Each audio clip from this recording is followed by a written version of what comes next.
Friends, ಎಲ್ಲರಿಗೂ ನಮಸ್ಕಾರ. ಹೇಗಿದ್ದೀರಾ ಎಲ್ಲರೂ?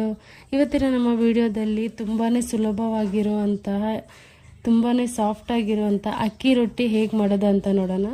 ಇದಕ್ಕೆ ಮೊದಲಿಗೆ ನಾನು ಒಂದು ಬೌಲ್ ತೊಗೊಂಡಿದ್ದೀನಿ. ಅದಕ್ಕೆ ನಾನು 1.5 ಗ್ಲಾಸಷ್ಟು ಅಕ್ಕಿ ಹಿಟ್ಟನ್ನ ಹಾಕ್ಕೊಳ್ತಾ ಇದ್ದೀನಿ. ಅಕ್ಕಿ ಹಿಟ್ಟನ್ನ ಹಾಕ್ಕೊಂಡು ಅದಕ್ಕೆ ರುಚಿಗೆ ತಕ್ಕಷ್ಟು ಉಪ್ಪು ಹಾಕ್ಕೊಳ್ತಾ ಇದ್ದೀನಿ, ಒಂದು ಅರ್ಧ ಸ್ಪೂನಷ್ಟು ಹಾಕ್ಕೊಂಡು ಅದಕ್ಕೆ ನಾನು ಬಿಸಿ ಬಿಸಿ ನೀರನ್ನು ಸ್ವಲ್ಪ ಸ್ವಲ್ಪನೇ ಹಾಕ್ಕೊಂಡು ಅದನ್ನ ಮಿಕ್ಸ್ ಮಾಡ್ಕೊಳ್ತಾ ಇದ್ದೀನಿ.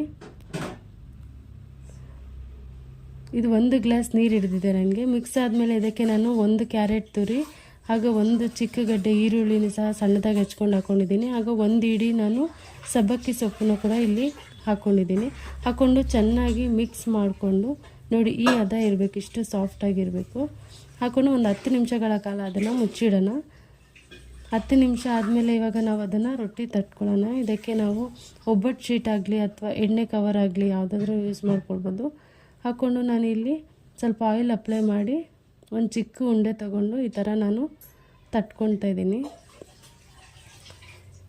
ಎಲ್ಲ ಕಡೆ ಇವನ್ನಾಗಿ ನಾವು ಇದನ್ನ ತಟ್ಕೊಳ್ಳೋಣ. ಹಾಗೆ ಇಲ್ಲಿ ಹೆಂಚಕ್ಕಾದ್ಮೇಲೆ 1 ಸ್ಪೂನಷ್ಟು ಆಯಿಲ್ ಹಾಕ್ಕೊಂಡು ರೊಟ್ಟಿನ ಹಾಕ್ಕೊಳ್ಳೋಣ.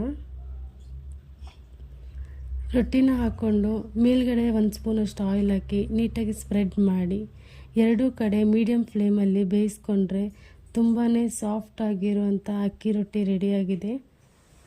ನೀವು ಕೂಡ ಮನೇಲಿ ಒಂದ್ಸಲ ಟ್ರೈ ಮಾಡಿ. ತುಂಬಾ ಈಸಿ, ತಿಂಡಿಗೆಲ್ಲ ನೀವು ಬೇಗ ಮಾಡ್ಕೊಳ್ಬೋದು. ಒಂದು 15 ನಿಮಿಷದೊಳಗಡೆ ಮಾಡ್ಕೊಳ್ಬೋದು.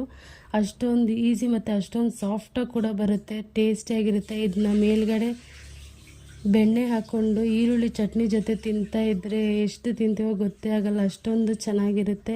ಖಂಡಿತ ಮನೇಲಿ ಒಂದ್ಸಲ ಟ್ರೈ ಮಾಡಿ. ಈ ವಿಡಿಯೋ ಇಷ್ಟ ಆಗಿದರೆ ನಮ್ಮ ಚಾನಲ್ನ ಲೈಕ್ ಮಾಡಿ, ಶೇರ್ ಮಾಡಿ, ಸಬ್ಸ್ಕ್ರೈಬ್ ಮಾಡೋದನ್ನು ಮಾತ್ರ ಮರಿಬೇಡಿ ಫ್ರೆಂಡ್ಸ್. ಹಾಗೆ ಇವತ್ತಿನ ನಿಮ್ಮ ಮನೆಯಲ್ಲಿ ಏನು ವಿಶೇಷ ಅಡುಗೆ ಅಂತ ನಮ್ಮ ಕಮೆಂಟ್ ಸೆಕ್ಷನಲ್ಲಿ ಕಮೆಂಟ್ ಮಾಡಿ. ಮುಂದಿನ ವಿಡಿಯೋದಲ್ಲಿ ಸಿಗೋಣ. Bye friends.